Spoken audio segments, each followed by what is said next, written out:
ये बजट सबका साथ, सबका विकास, सबका विश्वास वाला बजट अब की बार हमारे सदन में वित्त मंत्री जी ने पेश किया है। ये सारे सरकार ने इंतजाम किए, पूरा प्रशासन का इंतजाम है। और उसके बावजूद भी कोई आकस्मिक कोई छोटी घटना कोई घटी है, कुछ हादसा हुआ है, सरकार ने पूरी तरह से उसका पूरा दुख भी प्रकट किया है। देश का आम बजट आज पेश हो गया है। बता दें, केंद्रीय मंत्री निर्मला सीतारमण ने जो बजट है वो आज संसद के अंदर पेश किया और इस बजट के अंदर मिडिल क्लास के लिए 12 लाख तक की विशेष तरह के कर में छूट दी गई है टैक्स में, और इसके साथ ही और भी कई बड़ी घोषणाएं जो है वो की गई हैं। हमारे साथ खास बातचीत करने के लिए बागपत से सांसद हैं राजकुमार सांगवान जी। सर, जो बजट पेश किया गया है, कैसे देखते हैं आप इस पूरे बजट को लेकर, क्योंकि इस पर भी विपक्ष के कई लोग हैं जो सवाल खड़े कर रहे हैं कि ये बजट में कुछ नया नहीं है। देखिएगा, बजट तो बहुत बेहतर बजट है, बहुत अच्छा बजट है और आम आदमी के फ़ायदे का बजट अब की बार वित्त मंत्री जी ने अब की बार जो पेश किया है।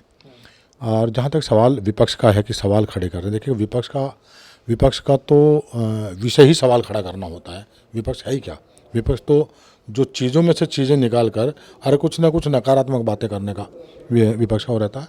किसान के लिए बजट में प्रावधान किया गया, जो KCC कार्ड पर 3 लाख रुपए का जो कर्जा मिलता था उसको बढ़ाकर 5 लाख कर दिया गया है। किसान को इसकी ज़रूरत थी। मत्स्य पालन के लिए किया गया, बहुत प्रावधान किए हैं। यूरिया के लिए किया गया है, प्रावधान किए गए हैं। जो हमारे सीनियर सिटीजन हैं उनके लिए छूट का प्रावधान किया गया है। उनकी TDS की जो वो बढ़ाकर 50,000 से 1 लाख कर दी गई है।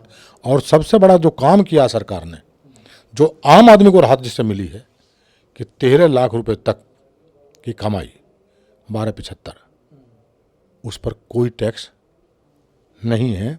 ये जो सबसे बड़ा काम मध्यम वर्ग के लिए किया, पूरे देश में इस बात को लेकर खुशी है कि वित्त मंत्री जी का जो बजट आया है वो सशक्त भारत का जो सपना है आदरणीय प्रधानमंत्री जी का और सरकार जो मजबूती से सशक्त भारत की ओर बढ़ रही है, जिसमें आम आदमी सरकार के फैसलों के साथ खड़ा है, सरकार में भरोसा कर रहा है और देश मजबूती से हमारा बढ़े, विकसित भारत हमारा बने, इसमें अपना योगदान दे रहा है। ये बजट बहुत खूबसूरत बजट है। मैं तो वित्त मंत्री जी की प्रशंसा भी करता हूँ और उनकी सराहना करता हूँ और उनका धन्यवाद भी देना चाहता हूँ कि उन्होंने बजट में किसान का, नौजवान का, गरीब का, हर व्यक्ति का, देखिए कि कैंसर की बीमारी से कितने लोग पीड़ित रहते हैं, उनकी दवाइयाँ कितनी महंगी हैं। और दवाइयाँ नहीं, अगर किसी को एक बार कैंसर डिक्लेयर हो गया, डायग्नोज हो गया, तो उसकी दवाइयों के चक्कर में उसकी ज़मीन बिक जाती है। अब कैंसर की दवाइयाँ सस्ती हुई हैं। 100 जगह हमारे पूरे देश में कैंसर को फ्री इलाज के लिए अभी इस बजट में प्रावधान किया गया है। तो ये सारी चीज़ें आम आदमी के दिलों को छूने वाली है और आम आदमी को राहत पहुंचाने वाली है। अच्छा फैसला है सरकार का, बहुत अच्छा बजट उन्होंने पेश किया। मैं तो धन्यवाद भी उनका देना चाहता हूं और सदन चलेगा उसमें उनकी खूब प्रशंसा हम करेंगे। आम आदमी के दिलों को छुआ है, आम आदमी के हितों का ध्यान रखा है। किसान हो, मजदूर हो, नौजवान हो, गरीब हो, सबका ध्यान। और ये बजट सबका साथ, सबका विकास, सबका विश्वास वाला बजट अब की बार हमारे सदन में वित्त मंत्री जी ने पेश किया है। धन्यवाद जी सर, जिस तरीके से अगर बात करें, आपने बजट पे बात रखी कि ये ऐतिहासिक बजट है, इसमें हर एक वर्ग का ख्याल रखा गया है। लेकिन अगर हम बात करें, आप यूपी से आते हैं, इस बार यूपी में जो महाकुंभ लगा हुआ है 144 साल के बाद, इस पूरे महाकुंभ को आप कैसे देखते हैं? क्योंकि करोड़ों श्रद्धालु जो है वो हर दिन जो है वहाँ स्नान कर रहे हैं, तो आपके लिए खास तौर पर, और कैसे आप इस पूरे महाकुंभ को देखते हैं? देखिए, हमारी आस्थाओं से जुड़ा है जो स्नान है, कुंभ का महाकुंभ प्रयाग में गंगा यमुना सरस्वती का संगम त्रिवेणी, और वहाँ लोग जाते हैं, आस्था के साथ जाते हैं। महाकुंभ है और करोड़ों लोगों की भावनाएं जुड़ी हैं, स्नान करने जाते हैं। इसको मुद्दा जो बना रहे हैं, जो आकस्मिक घटना घटी, और ये अक्सर ऐसा नहीं कि ये अब की बार हुआ, ये ऐसे बड़े आयोजन में, आप चाहे कोई धार्मिक आयोजन हो रहा है, ये तो हमारा महाकुंभ है, कोई धार्मिक हो रहा है, कहीं बड़ी बड़ी कथाएँ हो रही हैं। मेरठ में कथा हो रही थी, एक वो श्री रामायण की कथाएं करने वहाँ पर एक मिश्रा जी आए हुए थे, कथाकार थे, कथावाचक थे, वहाँ पे भगदड़ मच गई, वहाँ कई लोग कुछ ले गए, हमारे हाथरस में एक बड़ी घटना हो गई।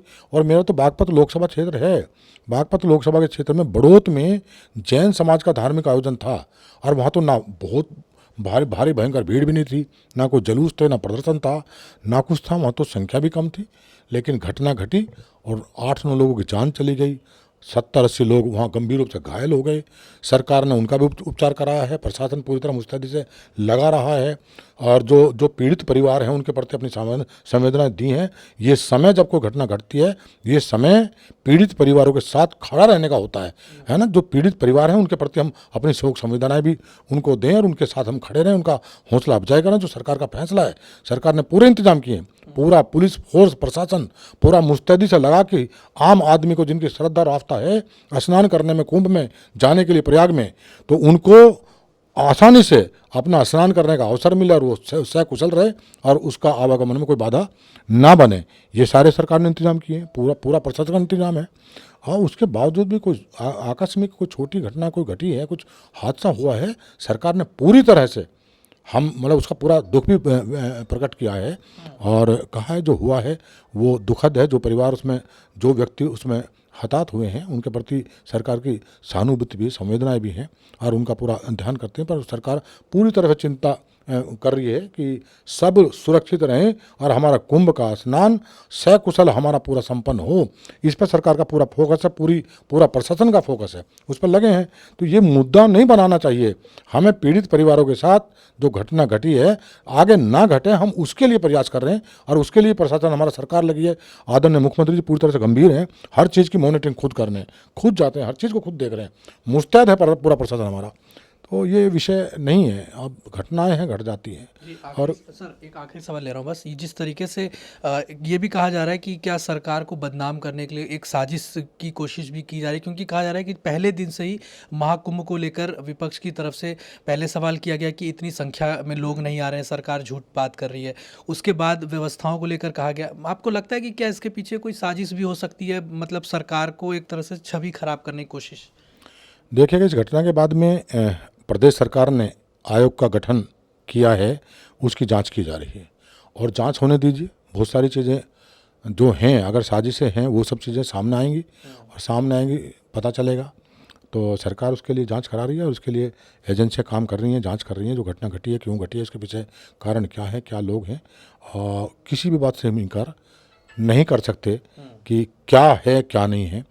ये जांच के बाद ही पता चलेगा और उसके बाद ये सारी चीज़ें सामने आएंगी, समाज के सामने आएंगी, देश के सामने आएंगी और उस पर काम होगा। जी धन्यवाद सर। तो ये हमने बातचीत करी बागपत से भी जो है सांसद राजकुमार सांगवान से। वीडियो जर्नलिस्ट के साथ मैं हिमांशु दुबे, डेली 24 भारत, दिल्ली।